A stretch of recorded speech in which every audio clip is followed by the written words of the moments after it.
I see Mayor Law has joined us by Zoom. Okay, it's 4:30, so I'll call the meeting to order. And I'd like to acknowledge that the District of Tofino operates within the territory of the Tla-o-qui-aht First Nation.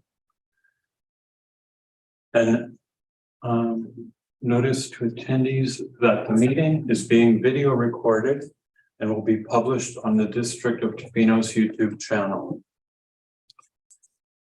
And because we're partly by Zoom today, I have a recommendation to move from the chair that pursuant to section 15 of the District of Tofino Meeting Procedure Bylaw number 1229, 2016, as amended, the December 5th, 2022 Committee of the Whole meeting be held electronically via Zoom and live broadcasted on the District of Tofino's YouTube channel, and that the facility provided for the public to watch and hear the meeting be located at the Municipal Hall, 121 3rd Street in Tofino, BC. Is there a second? Seconded by Councillor Steer. All in favor? That motion is carried. And I'll also move adoption of the agenda from the chair. So I move that the December 5th, 2022 Committee of the Whole agenda be adopted. Second by Councillor McMaster. All in favor? And that motion is carried.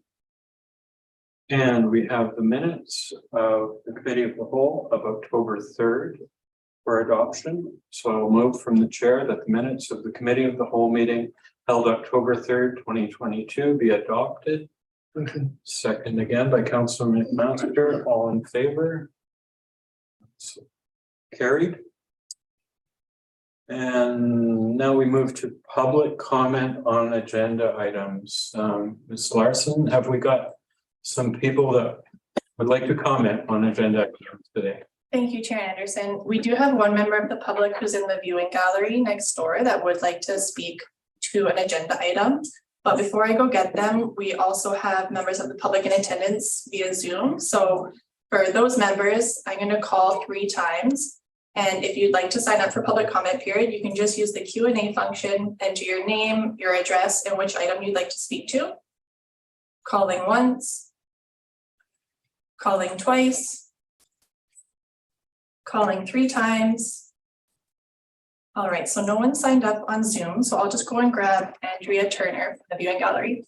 Okay, thank you. No.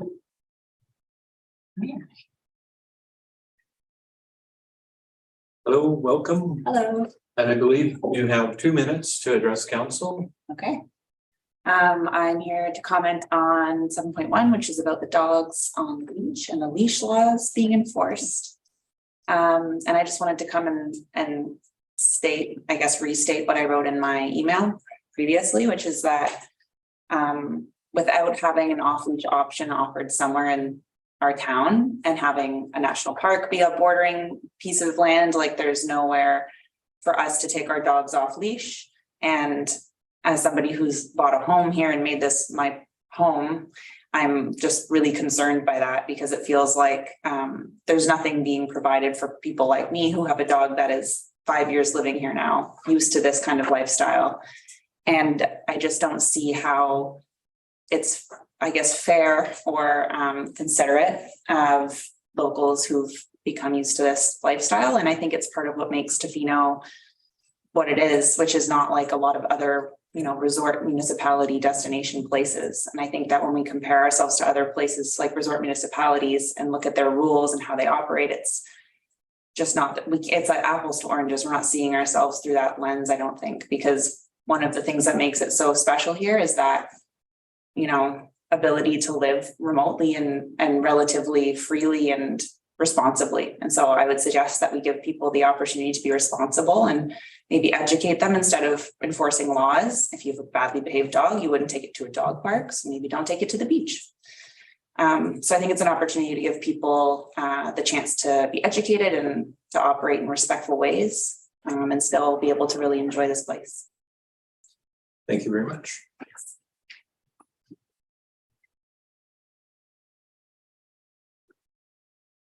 Jamie, did we get any other members of the public? Okay. We'll move on the agenda then. And we have a delegation tonight from John Horn, Executive Director, Connective Support Society, regarding Rent Bank, North Island. And I believe Mr. Horn is going to be here in person.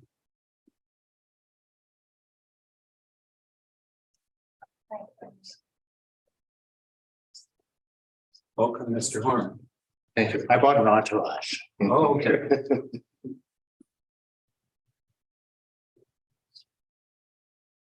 Maybe you could start with an introduction. Yeah, hi, my name is Azura. I'm a case manager at Connective Support Society in Nanaimo. And I'm John Horn, the Executive Director of Connective Support Society in the Nanaimo. I'm Teresa McDonald, another case manager at Rent Bank Connective Society, Nanaimo. Thanks for being here tonight. Thanks for having us. I call you your worship or Okay. what? Maybe it's a 10-minute time frame that they 10 minutes. present. Okay. Okay, thank you. So we're here to represent Rent Bank, which is a provincial initiative, and we're going to tell you what we do, who we help, the cost of the program, and how you can help this program in your community. So what we do is it's a program through Van City Foundation and the province, and we provide financial assistance in the form of an interest-free loan to people who are having like a paycheck to paycheck existence. Something happens, they don't have enough money for their rent. So we provide interest-free loans of $1,500 for single people, $1,800 for families, which is repayable over 24 months. There's a criteria, there's an approval committee. Azura and I collect the information, bank statements, et cetera. And and if people can't make their payment on a particular month, there's arrears, they can ask for it to be deferred. And we're looking at first month damage deposits, pet deposits, and also arrears, which people may have accumulated while they're waiting for EI to come through or various other things. And utility bills sometimes as well. Yeah, we do that too. Like really high utility bills in the winter and stuff. So it's really great, especially when we're in the middle of a housing crisis, especially just like all across the island, when people are kind of coming into that situation where they might lose their housing. It's going to be really hard to find other housing. So we're preventing that through our program. So the next slide. Awesome. So currently we are serving the city of Nanaimo, the regional district of Nanaimo. Our funding has come from BC Rent Bank and the province, as well as the city of Nanaimo has funded us partially as well. Currently, the rest of BC that isn't governed by their own local rent bank, so more remote areas, smaller parts of the island, for example, is all being looked after by Kamloops Rent Bank. Our goal moving forward is to take over all of Vancouver Island's areas that aren't covered by Victoria or the Comox Rent Bank. So the goal of that is to give a more localized approach.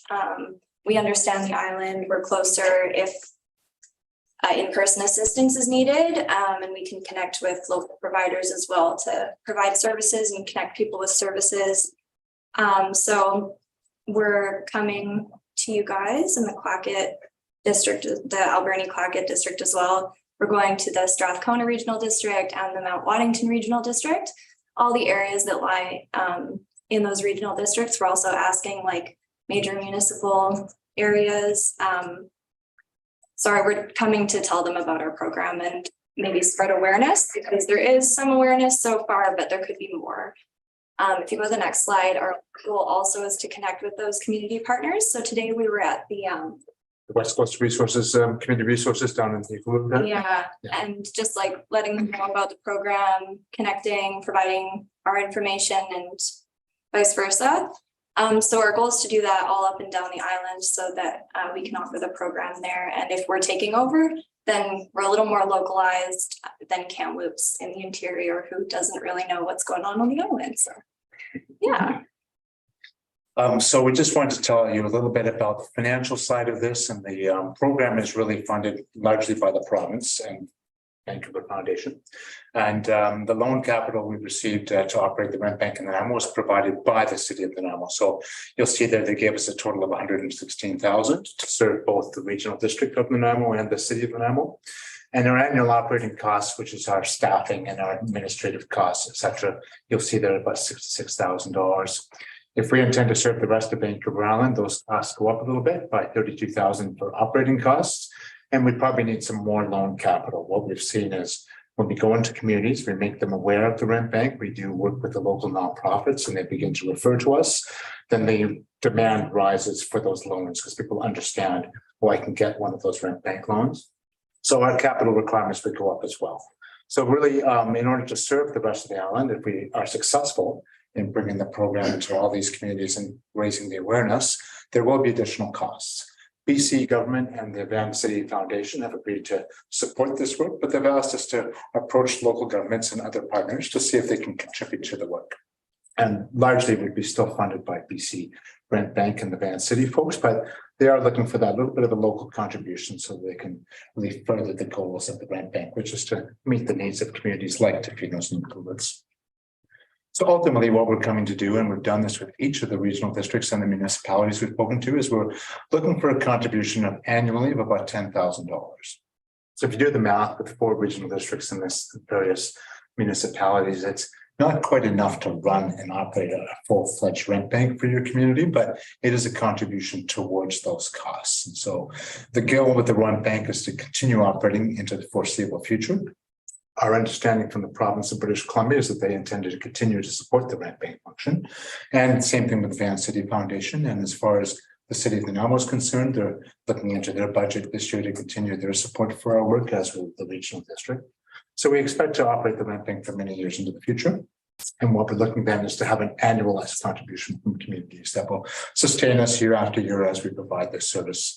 So when we get repaid by people from the rent bank, that goes back into the capital loaning program. So any money we get from loans we've made will go back into sustaining those loans. Typically, we get about 60% repayment rate. And the understanding with rent banks is that if you're getting 100% repayment, you're probably targeting the wrong people with your rent bank loans. If you're getting less than 60, it's going to be hard to sustain the capital. So really the optimum point for us is about 60 to 70% repayment rates. And that makes us a bit different from banks. We're not expecting to get 100% of our money back, but we are expecting to get enough to kind of continue reloaning that money out year after year after year. So that's really the long and short of it. We're going to each of the local government partners up and down the island. We're seeking support for the rent bank contribution and to continue this program. Our expectation is if we're successful, that we would commence in April 1st of this 2023. That we would take over from Kamloops, providing rent bank loans to everyone on Vancouver Island, north and west of the Cowichan Valley. So that's really it. We're happy to answer any questions or take any comments that you might have at this time. Okay, we'll open it up for questions. Councillor Steer, then Councillor McMaster, Sawyer. Thank you, and I was privy here at the ACRD, and thank you very much for coming to the municipality. And I think you may have already answered the question in terms of working with a local service provider, such as the West Coast Resource Centre, and they would be the referral agency often to your.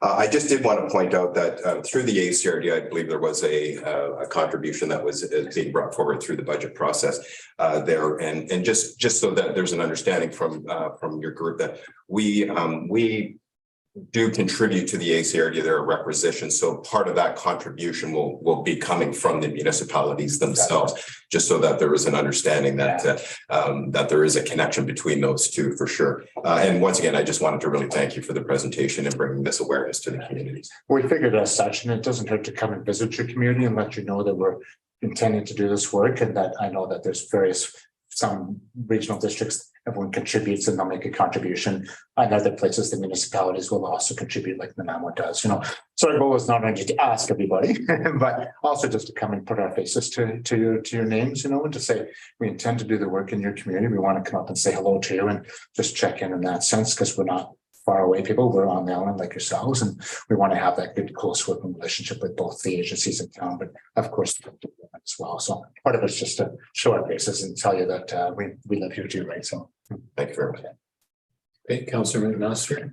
Yeah, you mentioned applications for a loan have to be approved by a committee.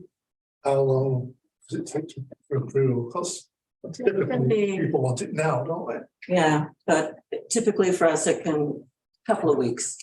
Okay, people have to send us, they have to fill out some forms, they have to send us 3 months worth of bank statements, and people get busy, so it doesn't come through all the time. So typically a couple of weeks, working with our bookkeeper and all the stuff she has to do, et cetera.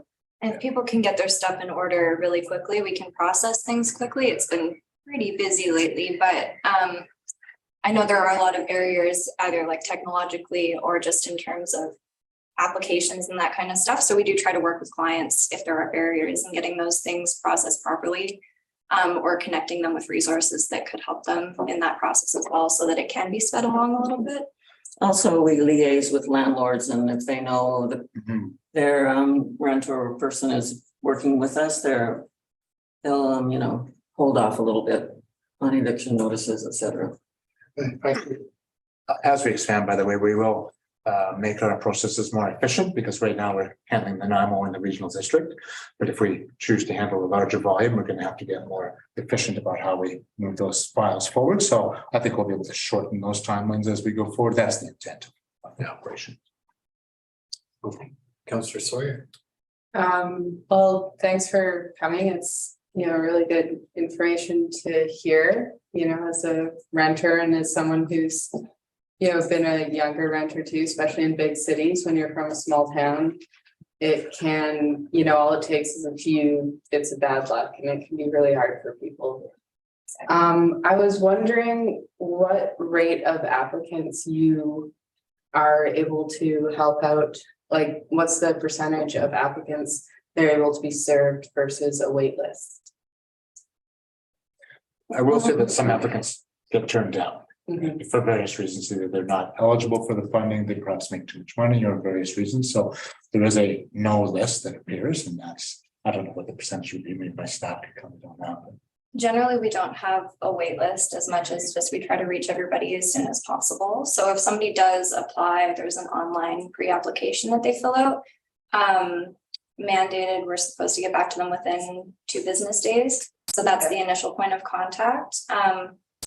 Right now, it's been very busy. So we might be telling people that there's going to be a little bit of a wait, but we're not going to stick them on a wait list. We are going to try to get to them as soon as possible. So Okay, well, thank you. Councillor Sloman, do you have any questions? Well, I guess my only question would be, so you have a $10,000 annual contribution. Do you base that on our community is quite small compared to say Campbell River or Nanaimo or Burnie? Is that like a set rate? yeah, we wrestled whether we'd ask more from bigger municipalities. Like Nanaimo gives us 116,000. That's probably a bit much for smaller communities. And then we had a debate about, did we try to, attune our ask to the size of the community? And I thought what we'll do is just be the same with everybody, be consistent right across the board. So everyone we go to, we ask for $10,000, and then what they agree to give us can be different from that. But we just thought we'd try to be consistent. It's really not asking you to pay the actual cost of a rent bank. It's that idea that there's not just the BC Rent Bank folks at the table, that there's other partners. And so what they've said to us is we want other partners at the table. The money actually isn't really the issue for us. It's the principle of that local partners should be involved and contributing. So on that basis, we picked the $10,000 number. We'll know that for some communities that may be too much to ask for. In some communities, that's a little ask, but we thought we'll just be consistent right across the board. So everywhere we go, the same number comes out of our mouths, which is $10,000, please. And again, absolutely, of course, up to you guys as to whether that's an appropriate number or not. And we're happy to accept, whatever comes our way, whatever breadcrumbs you can throw us. So. and just to break it down as well, the $10,000 sounds like a lot, but really in terms of the loans, that's only helping about 5 households. So even though Tofino, for an example, or somewhere like Port McNeill, it's a smaller community, likely in that year, we'd be having more than 5 households apply for a rent bank loan. So it's just kind of like a little piece to the puzzle. And so whatever we can receive for help is great. Councillor Minister. Question for council, did the ACRD approve? So I think it was into the budget process, but there seemed to be a favorable. If I was to interpret, it seemed to be favorable in terms of the contribution from the ACRD, which in terms of a regional approach, I think makes sense. And I don't know what Tofino's portion of that would, if it was to be 10,000 and if that was to be approved. And my next question would be to staff, for the chair. Would this be eligible to apply for our community grants? Through the chair to Councillor McMaster, I'm not sure. I have to refer to the policy. If council is interested in the request, my recommendation would be to refer it to staff, so we have an opportunity to speak to the regional district as well as the regional governments to have a look at this and come back to council with a way forward. And likely, my apologies, refer to the budget process as well. I'd like to refer this to staff, and I'd also like to know what the ACRD is actually contributing. So through the chair and Councillor McMahon. One moment. Before we go with that, I'd like to finish off the questions and let our delegation step aside while we consider that. What we might do. Councillor Sear. No, that's fine. It might be more appropriate when we have the discussion. Okay. I had one question. Two parts. How long have you been operating on the island? So the Nanaimo Rent Bank started last January of 2021. That's when we opened. I can't speak for Victoria. I believe it was around the same time.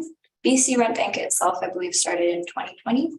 Yeah, late 2020. So we're all roughly starting at about the same time, the rent banks in BC, because it was an initiative that was fairly recent in nature from provincial government. So it hasn't been a long time, but 2020. There's some growing pains, but it's been good.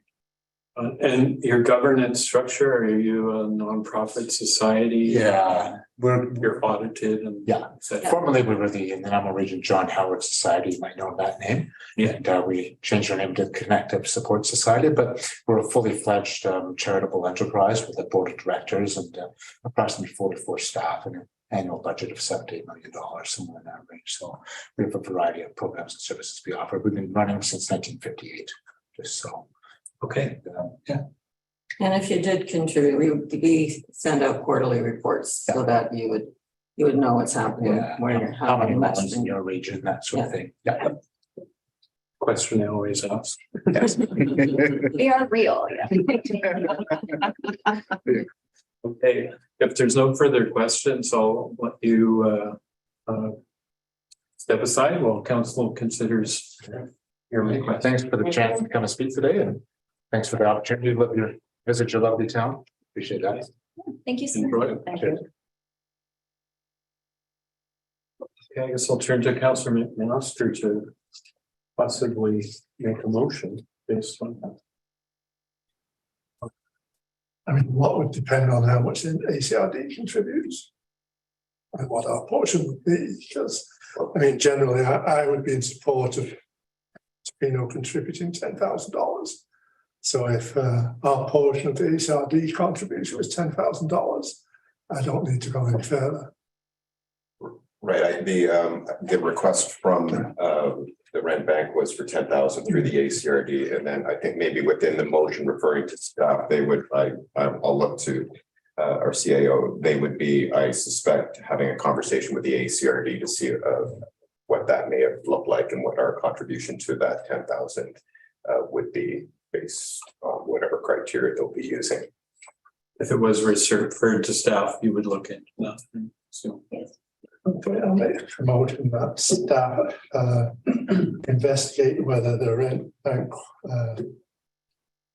qualifies for community grant. Okay, is there a second? Second by Councillor Sawyer. Discussion on that motion.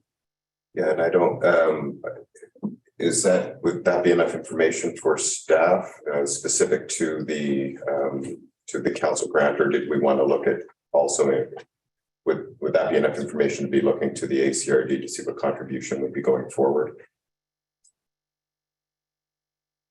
I mean, through the chair. If this request is referred to staff, we would do a number of things. One of them would be to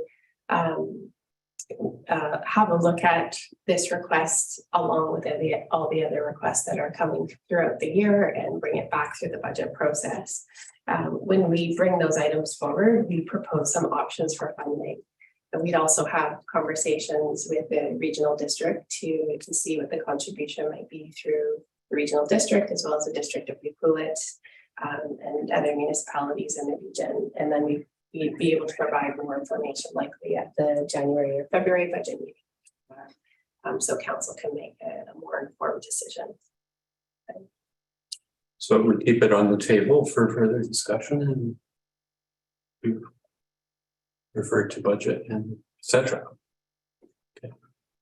Sergeant, do I need to amend that motion to refer to the budget process, or Okay, that's a friendly amendment? Okay, I make a motion that the rent bank be referred to the annual budget process. okay.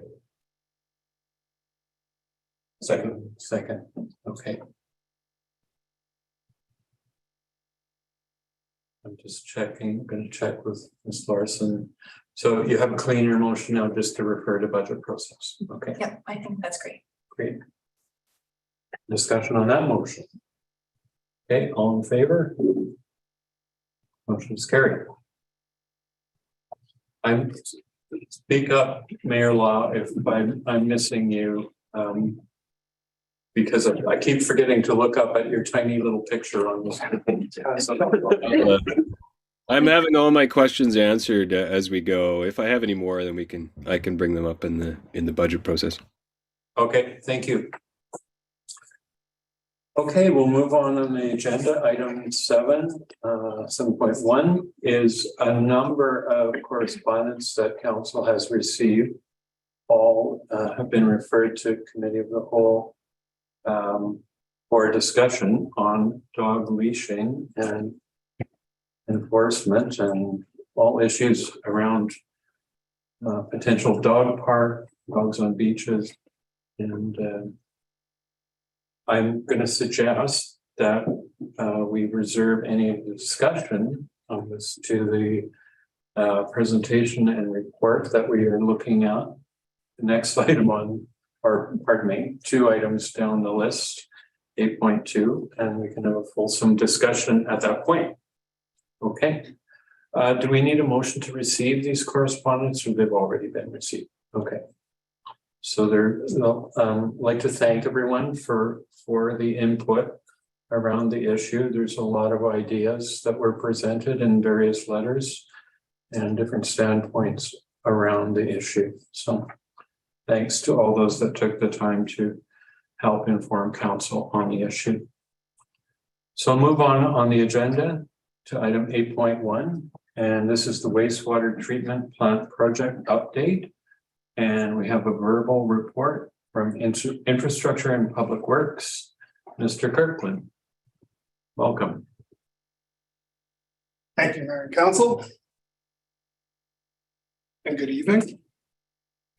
Won't take too much time, but we wanted to take the opportunity to share a progress update on what's been happening over with the wastewater treatment plant program since August, since we executed construction contracts with the prime contractor. Winter.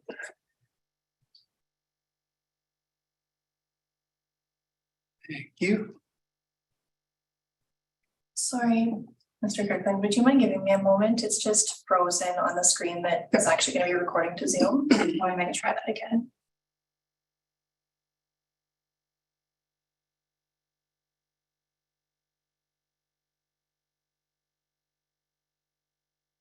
Good. Thank you. Okay, so brief overview of the 3 topics I'll go through. So progress since August until essentially the end of November. Brief update on where we're at with staffing and some upcoming program milestones. And then if there's any questions or comments, I'll field them at that time. So since we've executed construction contracts, crews have mobilized to site. There's trailers and offices set up and sea containers and storage facilities set up. Site clearing at the DL 117 location has been completed. We are working through the pre-purchase of major process equipment, and part and parcel with that, securing the equipment is going through the equipment submittal process. So having our engineering team review the pieces of equipment to ensure that they're in compliance with all the specifications. We've gone through the majority of the rock blasting at the actual facility site. We're about 80% complete now, and we've crews have just mobilized in a second drill rig as well. So we are the team is anticipating that we should be finished rock blasting by the end of 2022, which is good news for surrounding residences. With that, we are about 50% completed installing a perimeter road around the actual site, which helps significantly with access during construction for crews to be able to facilitate the project as we go along. And we have building foundation preparations underway, starting with the large mechanical building, which is the biggest structure on site at the facility. So following the words, I've got a few pictures here just to kind of show the general progress. So on this photo, you can see is the prepped foundation area for the mechanical building in the distance there, showing general progress. This week and next week, we're excavating plumbing rough-ins and working towards installing our hydro feed for BC Hydro, which will all enter the foundation through the concrete slab. So we need to get that underground rough-in work completed first. So that's that photo there. Next photo is shifted slightly over to the left or to the northwest here.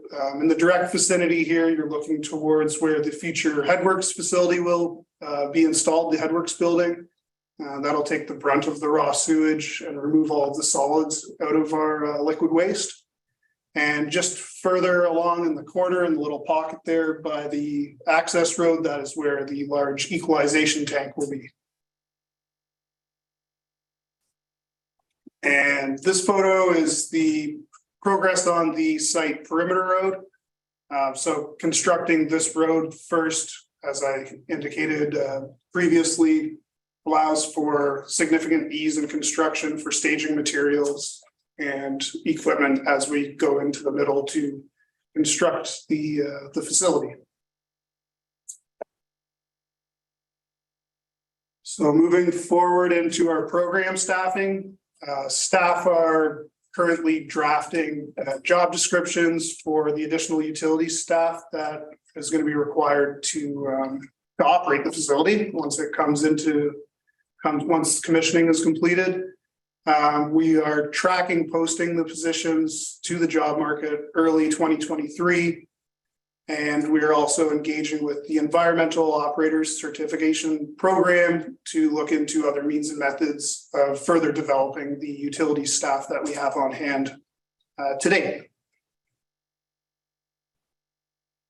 And then looking forward at some upcoming program milestones here, where staff are currently in the final stages of executing a formal agreement with WSP, our engineering consulting team, for their construction engineering and contract administrative services. Currently, they're operating on a letter of intent as we were finalizing those negotiations. We're finalizing work plans and getting ready to set out public communications for the upcoming conveyance and outfall works, which is planned to commence early January 2023. We're finalizing the terms of the funding agreements with the staff from senior government levels to allow us to continue to move into the conveyance and outfall works in 2023.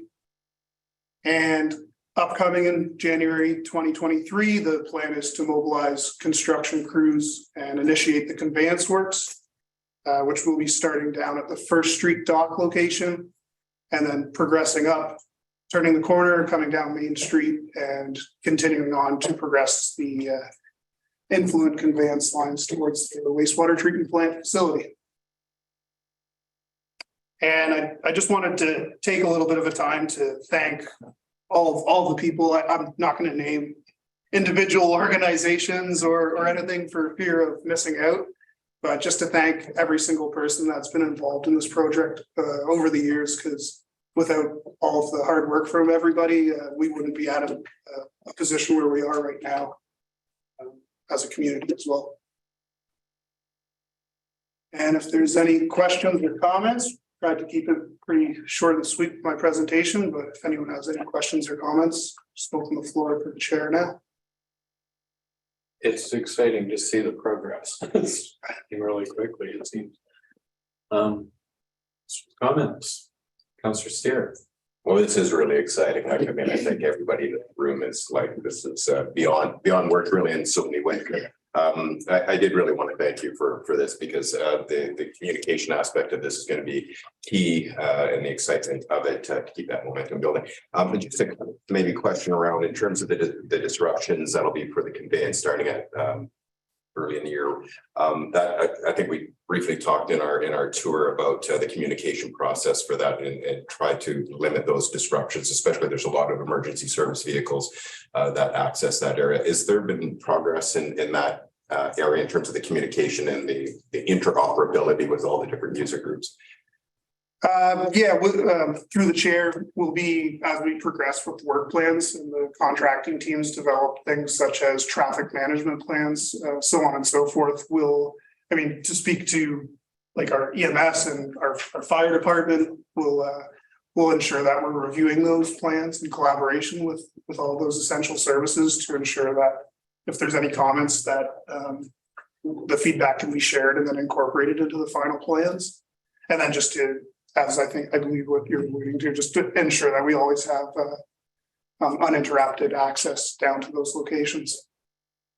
Thank you. Well, and if just one quick comment, the perimeter road, if I remember correctly, that will stay gravel. That won't be a paved. I saw all the prep work there and everything that will remain as it is.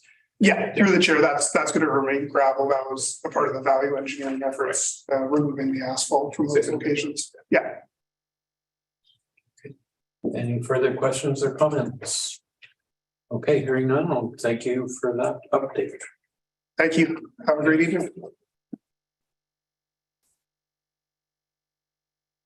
Okay, item 8.2, and this is the option for off-leash dogs, and we have a presentation from Protective Services.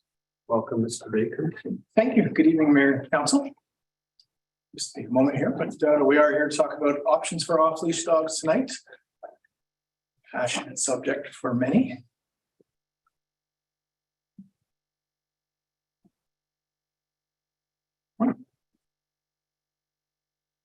So our purpose tonight, as we know, is to provide options for discussion about various areas that may be off-leash on public property within the District of Tofino, including the criteria that we're currently looking at to try and determine what might be appropriate, as well as that is to identify community engagement opportunities and ways to gather and incorporate feedback for inclusion in a future report to Council where off-leash dog areas may be designated. So just a quick background. So I think, as we all know, there are no current off-leash areas within the District of Tofino, and our animal control bylaw does require amending if we are going to designate anything off-leash, as all areas require dogs to be leashed or tethered. In April of 2022, Council did direct staff to increase the awareness and patrolling of beaches to educate the community about the leashing requirements. And since that time, we've handed out a number of courtesy leashes, increased the public education with the community and various organizations like Tourism Tofino, increased the signage at the beaches with the Beach Responsibly campaign, which was implemented mid-2022. After summer 2022, staff requested to return to council to provide possible options for the off-leash areas designations. So there has been so many suggestions that have come out, and the process that we're working through when we look at a suggestion, whether it's one that we've come up with or some that the public has suggested, is a few things. So first of all, safety to individuals. Is it an area where we could actually have the off-leash activity that's not going to increase the safety risk to individuals? Safety to dogs, equally important. So for that, we're looking at areas where we're not going to have potential conflicts with traffic or other hazards. Not wanting to necessarily increase the traffic to residential areas. So we have had some suggestions that while they may seem very, very good, they're in dense residential areas with lots of children. So introducing more traffic as people are making their way into that area, that may create an issue as well. Is there required infrastructure to support the proposed use? So looking at whether it has parking currently, refuse bins, restrooms, does it require fencing, those types of things. And then accessibility with regards to mobility issues. So does it offer it? Are there things that we could do to increase that? Are there wildlife or shorebird impacts? And then are there any provincial regulations that may prohibit or support that particular area? So at the moment, we've identified 4 areas. These have come forward from staff that we're considering, but we know there may be others out there as well too. So starting with number 1, Tonquin Beach. We're actually just looking at the beach area itself, so not the trail making its way towards the beach. Number 2 is the Tonquin Connector Trail, so between Industrial Way and the Community Hall. South Chesterman Beach, this would be a seasonal area only, and we'll get to the ins and outs of each area in just a moment. And then number 5, we've kind of kept that open at the moment for further suggestions that may come in that we'll go through the process with as well. A little bit hard to read the font perhaps on this one just to fit the points in there, but starting at Tonquin Beach, again, we are talking about specifically just the beach. So currently Tonquin Beach does have parking. There's a couple different access points, as we know. There are refuse bins currently located at the trailheads. Through conversations that we've had with Rain Coast Education Society and the research that we've been doing, we don't currently see the concern for the shorebirds, but that is an ongoing conversation that we're having with various organizations. Safe for dog because there's no traffic there. So if dog gets off the beach, it may be into the woods or onto the trail, but it's not going to be an immediate opportunity for it to be in the way of traffic. And the beach not currently utilized for lengthy walks. And so what I like to point out here is where we've had the issues with the conflict between humans and dogs is typically where people have been going to get their exercise. Humans out there going to get a walk. So they tend to have been on the longer beach areas, which are more desirable for getting that distant walk for the exercise. So by looking at Tonquin Beach, I think if we were to start talking to people, and we'll get some feedback through Talk Tofino in that over time, but it doesn't tend to be used as an area specifically where you go to the beach to get a few kilometers of walking. It just doesn't allow for that. The trail does, and for that reason, we would keep dogs on leash for that portion of the trail. So the one area to definitely highlight is limited accessibility for those with mobility issues, series of stairs, lengthy trail to get to it. So we definitely don't want to overlook that in the considerations. Tonquin Connector Trail. So again, from Industrial Way to the Community Hall, it does have parking at both ends. There are refuse bins at the trailheads. Again, safer for dogs because there's no immediate traffic concerns. Relatively good accessibility. And there's a restroom at the Community Hall index as well too. So this model is something that areas like Parksville and Qualicum are using, where they're having a combination of beaches and trails.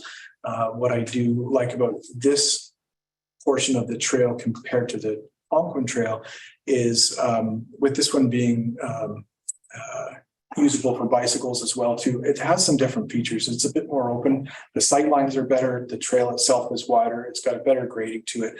And I think that one lends itself a bit better to having multiple types of use on there at one time.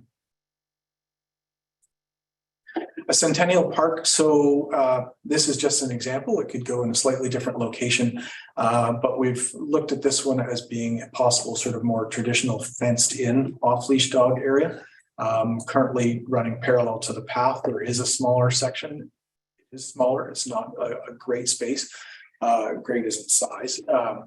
But it is possible to simply fence off an area there, have multiple entrance and exit gates, and that can be an in-town space that currently has parking.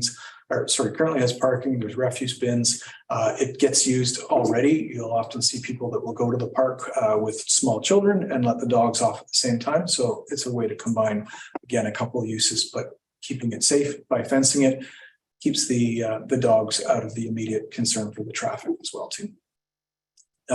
It would require fencing. Again, it's not a vast amount of space, and there's no restroom at this location, but in conjunction with others, it may be appropriate. South Chesterman Beach. So again, for this one, we're actually looking at just specifically the South Chesterman end. This could easily be debated, but some would say that there is less use for surfers and general beachgoers at the south end than there is at the north end. And what we've done is we've excluded the spit area of this as well too. So if we were to contain off-leash dogs to the south end, it would give those that are walking the whole north end as well as the spit where they could walk. The challenge is, again, we would definitely have to put up some boundary signage. So there would be increased education requirements with this one because of multiple user groups and just the sheer numbers of people.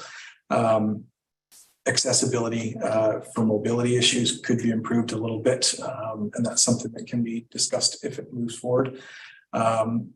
Just with more people being out there, the human dog conflict potential is there as well too.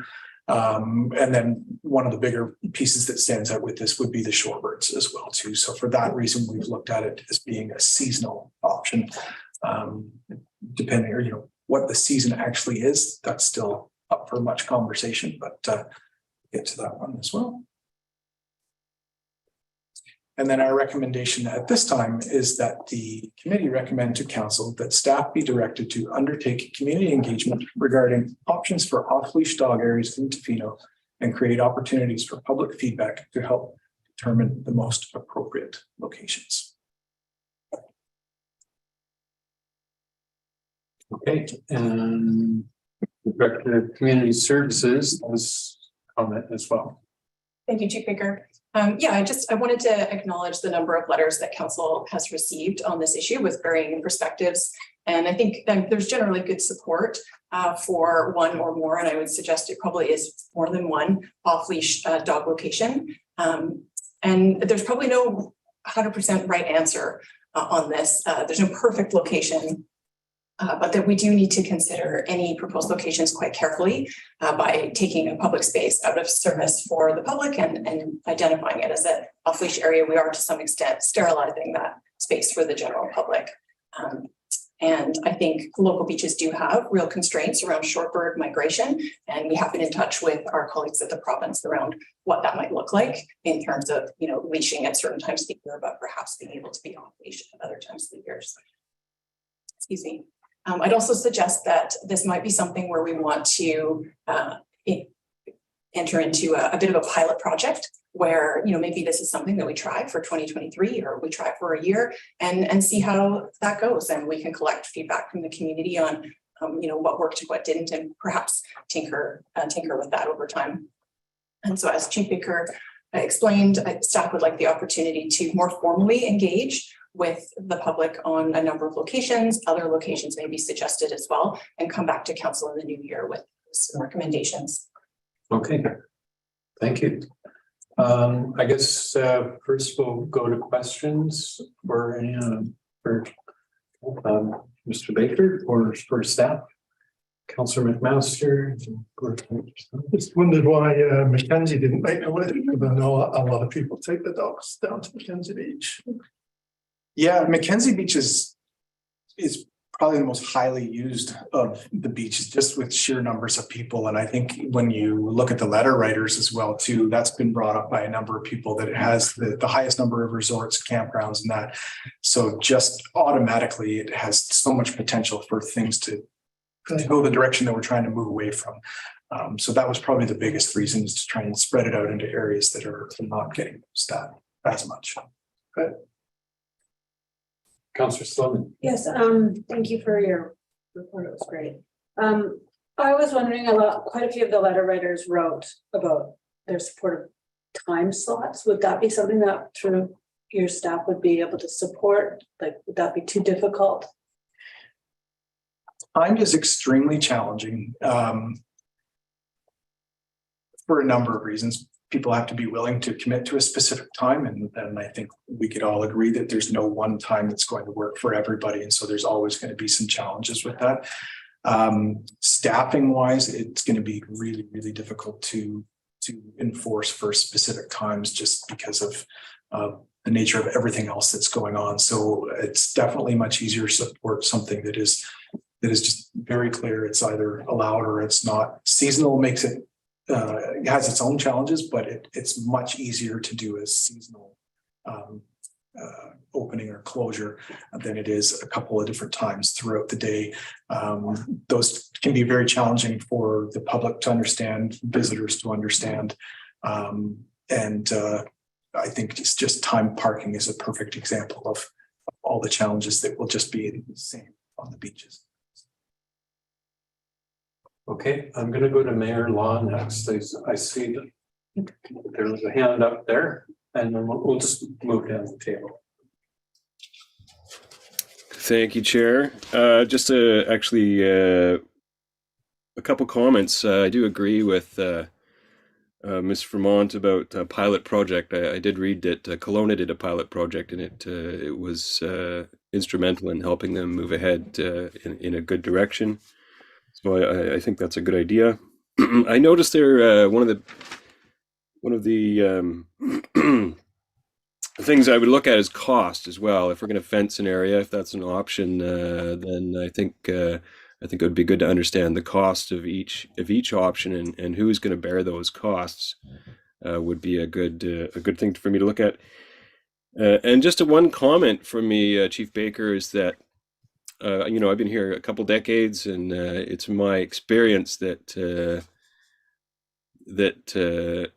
when the sun goes down, no beaches or paths or anywhere is safe when there's off-leash dogs. It seems to be both the dog aggression goes very high, as well as the owner aggression seems to increase. So I wonder if if I know the time limit thing you've already mentioned is difficult, but in my experience, walking at night on the beach or on the paths with off-leash dogs, it normally wouldn't be aggressive. They are aggressive, and it's certainly prevented me many times from going on the beach with children at night. So I'm not sure if that's an option, but I just thought I'd bring it up. So there you go. A couple comments, maybe no question, but thank you for the presentation. I very much appreciate it.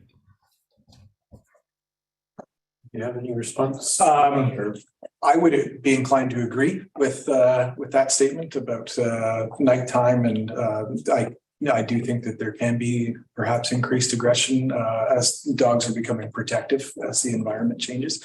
I think that's something that's quite common in various areas, is to have it daytime but not nighttime. Even our feedback from Safe BC, we talked about possible areas. And I didn't put it in the slides as a concern, because it's going to be the same for just about any location that we might choose in town where there is going to be that wildlife concern. But the consistent comment as they looked at the various option was, I would limit this so that it's not happening during the evening for each of the areas. And that was because the off-leash dogs in the darkness, that's a potential increase to the wildlife risk as well there too. So I do agree. And I think that type of thing is possible. I think there was lots of letters suggesting, from 9 till noon on this beach, from noon till 3 on this beach, and those types of things can get very, very difficult for people to track. But something that's simple and consistent, those types of things can work. Okay. Move to Councillor Steer. Great, thank you, Chief Baker. I think part of the recommendation was to solicit public feedback, and then were you looking also maybe for some comment from council on the options that were presented and maybe what feels more supportable? Would that be? I'm going to give it anyways, but I didn't from the rest of council if that would be helpful for you as well.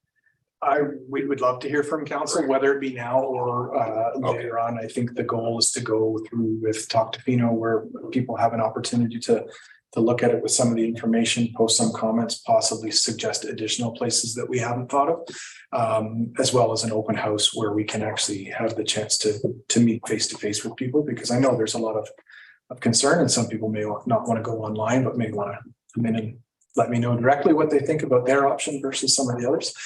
So if you have any thoughts right now, for sure. Okay, maybe I think that's a great answer. I think maybe I'll hold off then in terms of once we solicit more of the public support. I am a long-term dog owner. I have been utilizing the beaches for a very long time with dogs for a very long time. So there is a certain amount of bias that obviously comes into play here, but recognizing that not only there is a tremendous amount of support for off-leash options, but I also want to acknowledge the letter writers that express those safety concerns, and they're very legitimate concerns. I know the letter writers personally, and know that those are real legitimate concerns, and that we shouldn't, with the tremendous support for an off-leash area and recognizing that it is an important commodity in our community. We cannot forget that public safety aspect for those that share those beaches as well. So thank you for that report.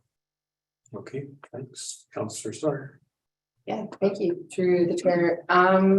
A similar question to Councillor Sloman's was about Middle Beach being left off that list. Is there a reason it wasn't considered? The biggest reason for Middle Beach being left off that would be the parking consideration.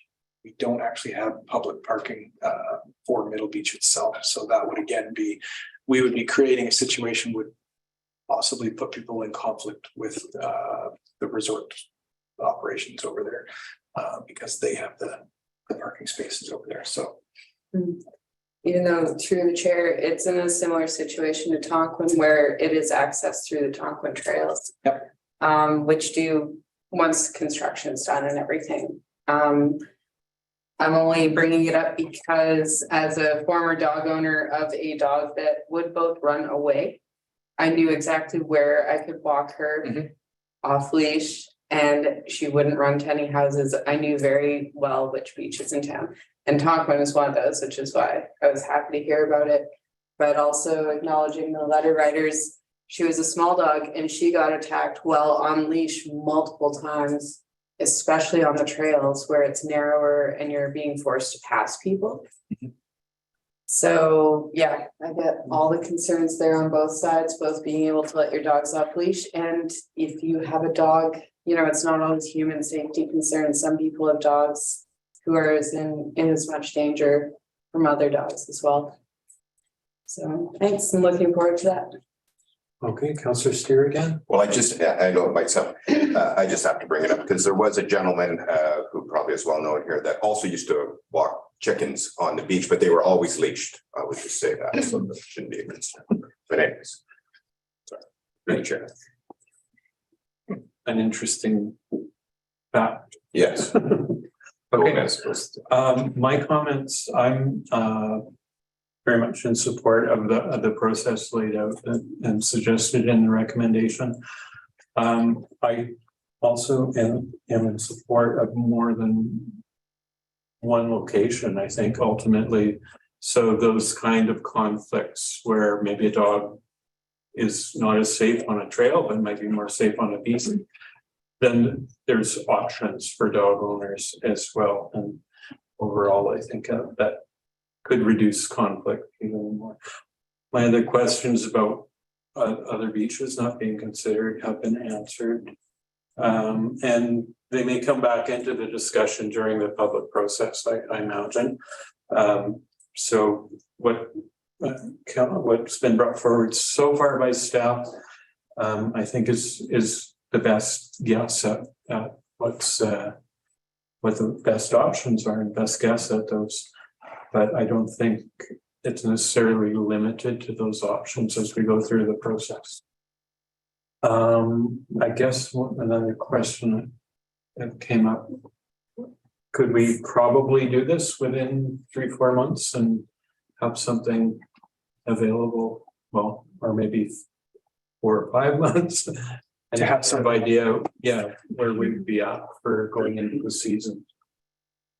I believe so. I think depending on the options that we go with, the combination or whatever, there's only one that requires real infrastructure upgrades, and that would be potentially to fence an area. The rest of them can be accomplished fairly quickly with education and signage outlining exactly what it is, which it's an off-leash area. It should also be used with caution for, to let people know that there are animals off leash down in there. So for the most part, I think we could move forward. It'll take a bit of time just to complete the feedback process and that sort of stuff. But I think our goal is to have those pieces wrapped up through January so we can come back to council as quickly as possible. And I think we would very much like to see something operational prior to summer. So definitely would like to work with that. Great. Okay, if there's no further questions for some. I just have one. I got my hand up there. Mayor Law. Thanks. Chief Baker, I just wanted to, there was one comment, I think, in the letters, and it was the idea proposed that if there is an off-leash beach, that people were to enter at their own risk. And I just wanted to say that the underlying idea when I see this is that even an off-leash designated area is still a safe place. Should be a safe place for everybody, and so going forward, if this becomes a pilot project, I do want to put some of the responsibility on, from council's point of view, certainly from my point of view, that the dog owners are expected to still have dogs that behave and are not aggressive and violent and safe, and I think that's the underlying thing here. That even if we have off-leash areas, designated off-leash areas, violent or aggressive dogs are still a problem, and I think that is that message also has to get out there too. That has to be addressed by the dog owners themselves. So that's my final comment. Thank you. Okay, thanks, Councillor McMaster, and then Yeah, kind of following on from that. As we're looking into are we going to be looking at our animal control bylaw from whatever we're doing these off-leash areas? We would have to make amendments to the animal. Yeah, I mean, one of the things I've seen in a lot of areas is that even in an off-leash area, an owner has to have a leash on them, and they get fined. They can get fined for not having a leash to be able to get that dog under control. I know we've been handing out leashes voluntarily as part of the education, but I really think that would be good, because I get tired when somebody doesn't have a leash to get the dog under control. I think that should be looked at. And then secondly, I think, can we make it known that while we're looking into this, that our bylaws are still in place and that beaches are supposed to be off leash? We haven't rescinded those yet. That's all. thanks, Councillor Sloman. I was just wondering why Cox Bay wasn't on this consideration. The information that I had received with regards to shorebirds indicated that there was more shorebird activity the further out you got, at Cox Bay and the Mud Flats than Long Beach. And those beaches, they were included as the higher percentages of the shorebirds. That was one of the primary reasons that Cox wasn't included at this point. But like we said, nothing is definite yet. It's still all very much under the consideration phase. And so we'll definitely be working together and taking in more information. And we're looking for more meetings with Rain Coast Education Society and those sorts of things to really make sure that we've got all the information about those types of pieces. So, And then, I've also heard a bit of rumblings about the Kubota. Is that what it is on the beach, the bylaw vehicle?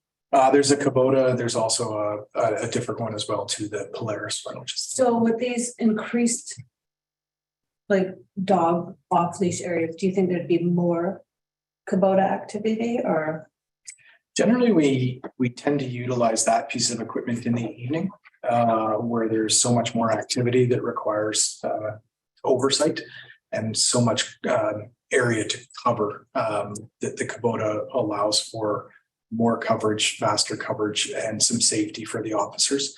It's not our first choice to use that during daytime activities. So we try and limit that as much as we can. The more areas that we need to spread out and look at, for instance, if we were to have dog off leash areas at every one of the beaches, then we need a way to speed that up so that we can actually provide that. So having a few options helps reduce some of the needs for alternate means of transportation. Thank you. I have one last question. Go ahead. Okay, we'll go to Councillor Sawyer and then back to Councillor McMaster.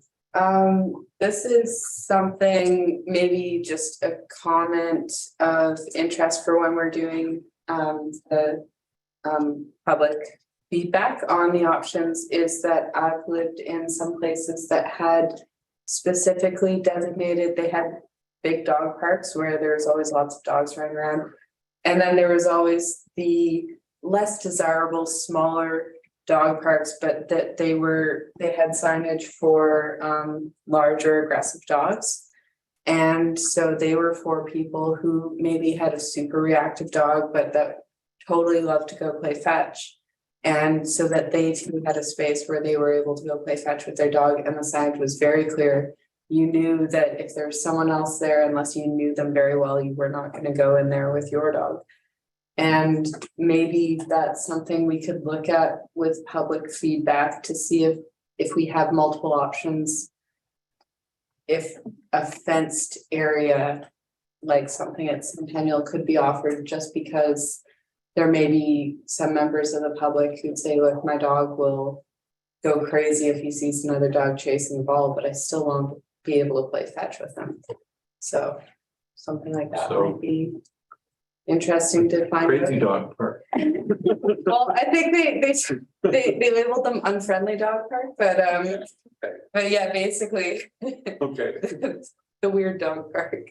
Well, that's put out there and we'll see what more feedback. Yeah.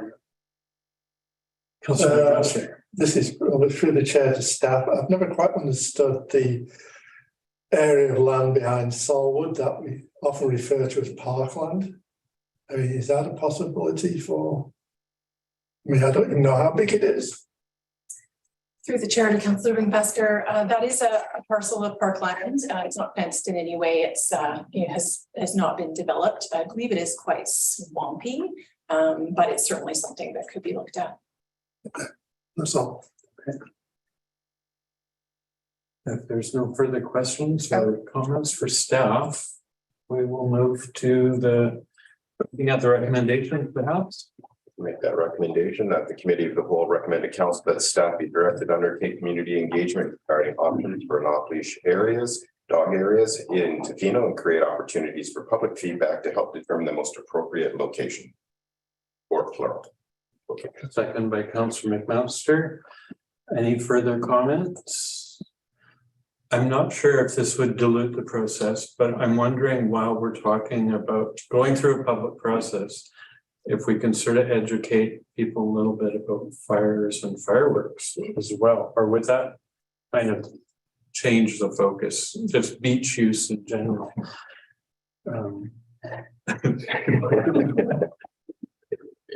We keep the focus on dogs. Yes, please. Okay. All right. Any further comment on the recommendation? All in favor?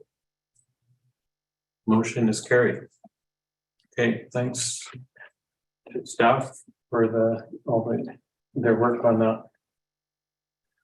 All right, so that really brings us to the end of the agenda. We have no unfinished business and we have a question period. Perhaps there are some members of the public on Zoom or in the gallery that would like to ask council a question. Thank you, Chair Anderson. There is one member of the public who's still in the viewing gallery who wants to ask a question in person. Okay. And so while they're waiting, I will also call out to any members of the public who are attending virtually on Zoom. Now's your opportunity to sign up for question period. So to do that, you use the Q&A function, enter your name, your address, and then which agenda item you'd like to speak to. And I'll call 3 times. Calling once, calling twice, calling 3 times. Nobody has signed up on Zoom. Okay. You have a I question? do. I'm back, Andrea Turner. My address is 737 Ocean Park Drive.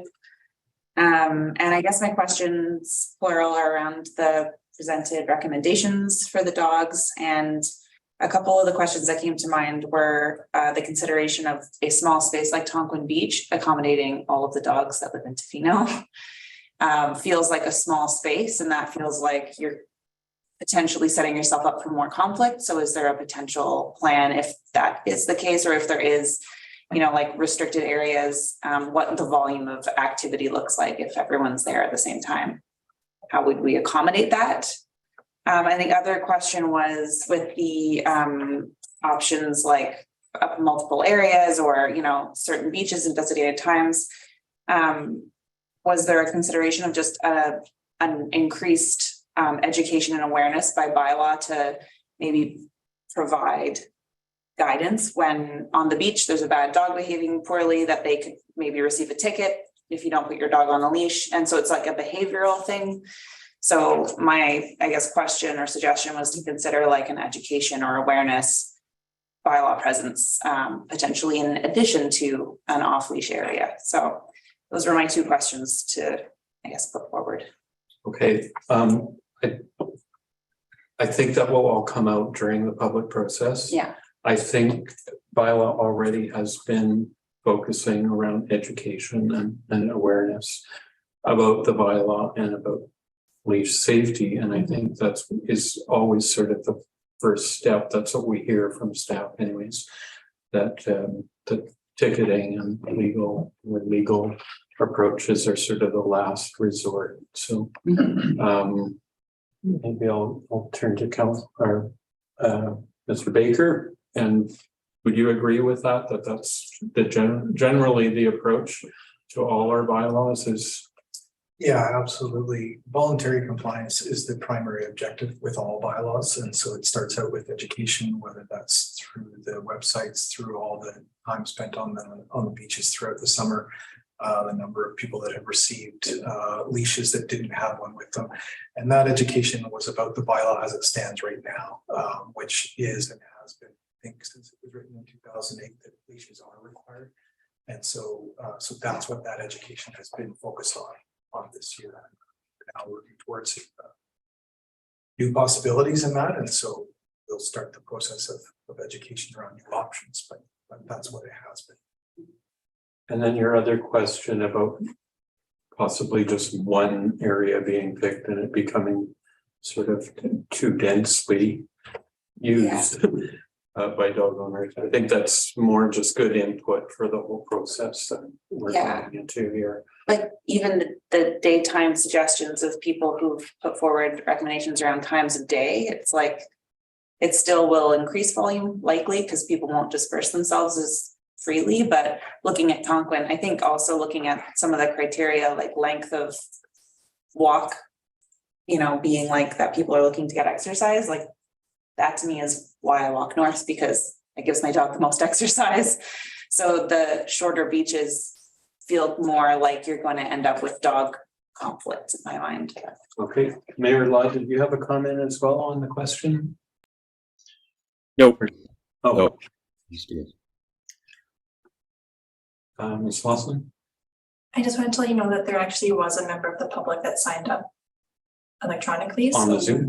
Yeah, the Yes. speaker is done. I'm done to that speaker. Okay, Thank you very much. thank you. So All right, well, we have Christine Lowther in attendance. I'm just going to pull her up and unmute her. So Christine, you'll have 2 minutes to speak. for CAO. Oh, go ahead. My apologies. I just wanted to remind council that this is an opportunity for the members of the public to ask questions of council. And I'll ask that questions of staff, we could maybe respond later if council doesn't have the information. I just don't want to encourage dialogue with staff during this period of time. Okay. Thank you. So Mrs. Lowther, I'm just going to unmute you and you'll have up to 2 minutes to ask your question. So When I unmute you, just please state your name, your residential address, and which agenda item you'd like to speak to or ask your question about. Can you guys hear me? Yeah. Okay, Christine Lowther, 240 Arnett Road. It's about the sewage plant, or I guess that's not what you call it now. Wastewater plant. I'm just wondering, it was really good to hear about all the, updating. So I was just wondering if anybody knows what kind of impact the work is going to have on the trails and the forest from this point on. Thanks. I don't know exactly. I know the trail will be closed, and I believe there will be some construction between the sewage plant and to the outfall at Duffin Cove. I don't know the exact route off the top of my head. So it's I believe it's going to follow the trail partly.